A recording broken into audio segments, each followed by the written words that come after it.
연말인데 이제 벌써 12월이에요. 이제 조금 있으면 또 새해를 맞이하는데 이 또 연말이 돼가니까 그래서 그런지 마음이 좀 뒤숭숭하기도 그러고 말이죠. 또 예전에 좋지 않았던 기억들이 또 계속해서 생각이 나서 뭐 필요할 때만 찾았던 사람, 문제 해결이 되면 단물 빠진 껌처럼 사람을 교묘하게 이용하던 사람, 그래서 평판이 좋지 않은 사람, 나쁜 소문이 무성한 사람, 그런 소문이 또 괜히 나는 게 아니구나, 뭐 이런 생각이 들기도 하고, 왜 이렇게 사람이 못됐을까? 어떻게 이름이 사람이 못될 수가 있을까? 자꾸 이런 생각이 드는 거예요. 이런 생각에 얽매 있는 마음이 들었는데, 그럴 때 어떤 마음이 듭니까? 첫째, 이 마음 속에 분노가 자라나요. 이렇게 들어있던, 육 속에 감춰있던 분노가 이렇게 올라와요. 그런데 눈이 번쩍 뜨이는 말씀을 주셨어요. 베드로전서 5장 8절에 보면 근신하라 깨어라 너희 대적 마귀가 오는 사자같이 두루 다니며 삼킬 자를 찾나니 그랬어요. 우리를 넘어뜨리기 위해서 이 사단, 이 마귀가요, 우리를 바라보고 있기 때문에 우리를 앞에서 무너뜨리려고 항상 노리기 때문에 우리는 대적할 수 있는 방법이 없어요. 하나님께로 피하는 방법밖에 없다는 겁니다.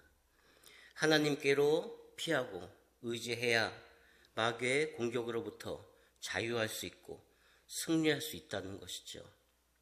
우리가 오늘도 예배 시작할 때 주기도로 기도했듯이 누가복음에 나오는 이렇게 기도하라 하고 예수님께서 하신 말씀이 4절에 우리가 우리에게 죄 지은 모든 사람을 용서하오니 우리 죄도 사하여 주시옵고 우리를 시험에 들게 하지 마시옵소서 하라, 이렇게 나와요.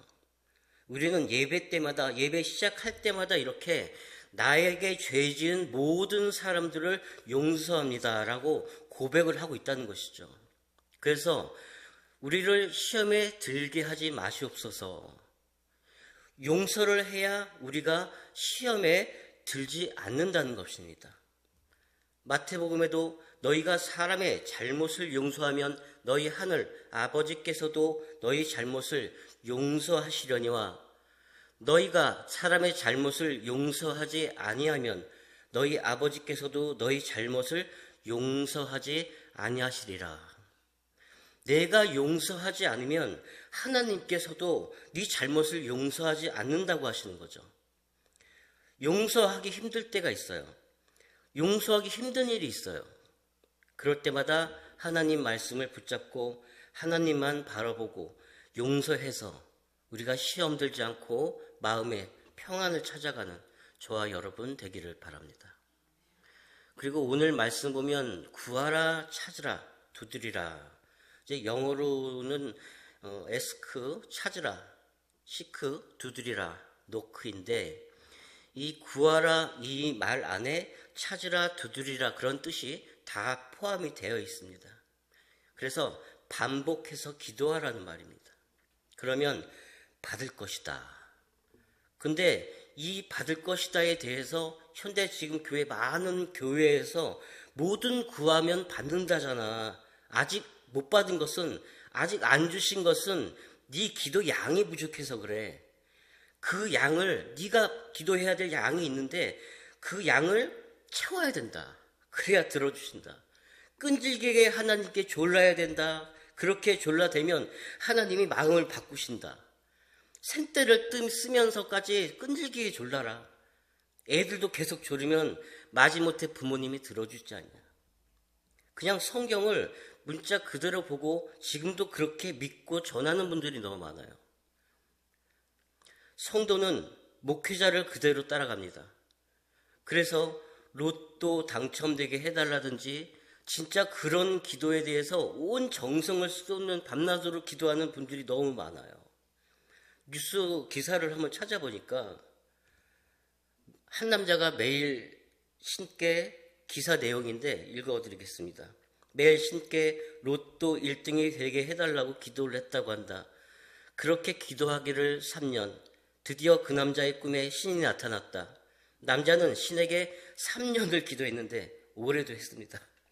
3년을 기도했는데 왜 로또 1등에 당첨되게 해주지 않느냐고 불평을 했고, 돌아온 신의 대답은 과연 로또를 사야 당첨을 시켜주지 이렇게 응답받았다는 얘기예요. 말 같지도 않은 소리죠. 기도는 말입니다. 기도는 말이죠. 내 욕구를 채우려고 필요할 때만 하나님을 찾고 이용하는 것이 아니라 하나님 아버지의 뜻이 내게 이루어지도록 간절히 바라는 겁니다. 예수님께서 기도의 본을 보이셨죠. 누가복음 22장 42절을 보면 이르시되 아버지여 만일 아버지의 뜻이거든 이 잔을 내게로 옮기소서. 그러나 내 원대로 마시옵고 아버지의 원대로 되기를 원하나이다 하시니. 그랬더니 어떻게 돼요? 천사가 하늘로부터 예수께 나타나 힘을 더하더라 그랬어요. 그러니까 기도는 하나님 아버지와의 대화인데 일방적으로 내 요구를 하나님께 털어놓는 것이 아니고 하나님의 뜻에 귀를 기울여야 한다는 것입니다. 주님께 합당하지 않은 기도로 내 정욕으로 내 욕심으로 그 자루를 채우려고 한다고 억지를 부리고 생떼를 부린다면 중언부언하는 하나마나한 기도가 된다는 것이죠. 고린도 후서에 주의 영이 있는 곳에 자유함이 있다 그랬어요. 그리스도인은 물질로부터 자유로워져야 하고 우리가 소유로부터 자유로워야 하고 건강해도 자유롭고 건강하지 않더라도 자유로워야 한다는 거예요. 병이 있어도 자유롭고 없어도 자유롭고 말이죠. 무언가에 얽매이지 않는 우리가 되길 바랍니다. 그리고 13절에 보면 너희가 악할지라도 좋은 것을 자식에게 줄 줄 알거든 하물며 너희 하늘 아버지께서 구하는 자에게 성령을 주시지 않겠느냐 하시니라. 구하고 찾고 두드리면 성령을 주신다는 거예요. 악한 아버지도 아이에겐 좋은 것을 줄 줄 아는데 하물며 하나님 아버지께서는 가장 좋은 것을 주지 않겠냐. 다시 한번 가장 좋은 걸 뭐라고 하십니까? 좋은 걸 주신다. 성령을 주신다는 거예요. 하나님 아버지, 당신 자신을 주신다는 거예요. 나를 주마. 왜 성령을 주시냐면 우리 육신은 성령이 없이는 내 욕심 채우는 기도밖에 할 수 없는 존재이기 때문입니다. 우리가 기도할 때 경험해 보신 분들도 있을 텐데 내가 무슨 기도를 하는지도 모르게 기도가 나올 때가 있어요. 제가 부르심을 받고 신학교에 가게 됐는데 세상에서 너무 힘든 일을 겪고 눈을 뜨면 세상 것이 보이는 것 자체가 고통스럽기 때문에 눈을 뜨기 싫은 거예요. 그래서 사람들한테 말한들 어떻게든 해소가 되지 않고 나도 모르게 기도를 하게 된 겁니다. 괴로울 때 주님의 얼굴을 보라 라는 찬양을 틀어놓고 방에 틀어박혀서 8시간 기도를 했습니다. 저녁부터 아침까지. 근데 희한한 것은 저는 10분 정도 기도했다고 생각을 했어요. 근데 시계 보니까 8시간이 지난 거야. 깜짝 놀랐죠. 그리고 내 마음이 아니라 계속 콧물 쏟으면서 주의 종이 되겠습니다. 주의 종이 되겠습니다. 이 기도만 반복하는 거예요. 저는 그것밖에 기억이 안 나요. 8시간 동안 그 기도를 했는지는, 그 기도만 했는지는 모르겠지만 기억나는 것은 그거 하나예요.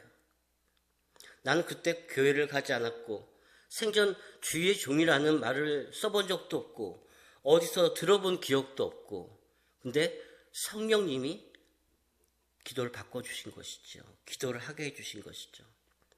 근데 희한한 거는 몇 년 뒤에 어머니에게 들었는데 내가 아파서 처음으로 교회를 갔을 때 교회를 가자마자 하나님께 들은 음성이 네 아들을 주의 종으로 바쳐라 였대요. 성령님은 한 분이시니까 같은 역사를 하신 것이죠. 어머니도 그때 주의 종이 뭔가 장로인가 그랬대요. 우리의 기도는 성령님이 도우십니다.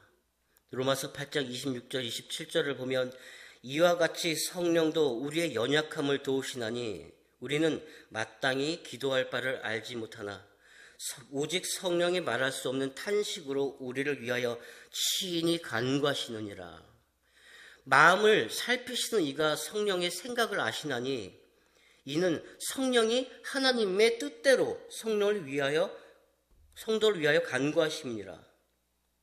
우리는 마땅히 기도할 바를 알지 못한다. 사도 바울께서는 사람은 마땅히 기도해야 할 것을 알지 못하는 그런 연약하고 무지한 것이 우리 인간이라는 것을 안 거예요. 그 사도 바울도 나는 마땅히 기도할 바도 알지 못합니다. 이렇게 고백하게 되는 것을 봅니다. 하나님께서는 사도 바울이 교만해지지 않기 위해서 육체의 가시, 즉 그 질병을 허락하셨어요. 근데 바울은 깨닫지 못했고 질병을 치료해달라는 그 기도만을 간구했어요. 그랬더니 하나님께서 뭐라고 하십니까? 내 은혜가 내게 족하도다. 이는 내 능력이 약한 데서 온전하여짐이라. 사도 바울과 같은 하나님의 사람도 마땅히 기도해야 할 것을 몰랐던 거예요. 우리는 우리에게 꼭 필요한 것이 무엇인지 알지 못합니다. 사람은 본능적으로 구하지 말아야 할 것을 구하니까 근데 성령을 주시면 우리 기도를 바꿔주신다는 거예요. 우리 자신의 지혜로는 마땅히 구할 바도 알지 못하는 연약한 존재임을 인정해야 된다는 것입니다. 그게 바로 기도의 시작이라는 것이죠. 우리가 약할 때, 약함을 인정할 때 하나님이 그 자리에 계십니다. 하나님은 가장 낮은 곳에 계시기 때문입니다. 하나님이신 성자 예수님이 인간으로 오실 정도로 낮아지셨고 말 구유에 나실 정도로 낮은 자리에서 오셨어요. 가장 낮은 자리에 주님이 계십니다. 그래서 낮은 곳으로 임하소서라는 말도 있는데 그래서 우리가 낮은 자리에서 하나님께 도움을 구해야 된다는 거예요. 그러면 성령님께서 우리의 연약함을 돕는다고 하세요. 그냥 도우실 뿐 아니라 말할 수 없는 탄식으로 우리를 위하여 친히 간구하신다고 말씀하세요. 안타까운 마음으로 우리를 대신해서 하나님께 간구해 주신다는 거예요. 우리의 마음밭이 겸손으로 가득 차 있을 때, 우리의 연약함을 인정할 때 성령님의 인도하심을 받게 된다는 것입니다.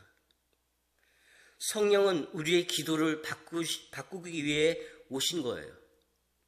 우리는 욕망밖에 구하지 못하니까 인생의 자랑거리밖에 할 줄 모르니까 그런 존재니까 우리에게 가장 좋은 것 성령을 주셔서 우리의 기도를 바꿔주시는 거예요. 하나님께 합당한 기도가 되도록 만드신다는 것이죠. 그렇다고 우리가 당장 힘든데 우리가 해야 할 기도를 하지 말라는 말씀은 아닙니다.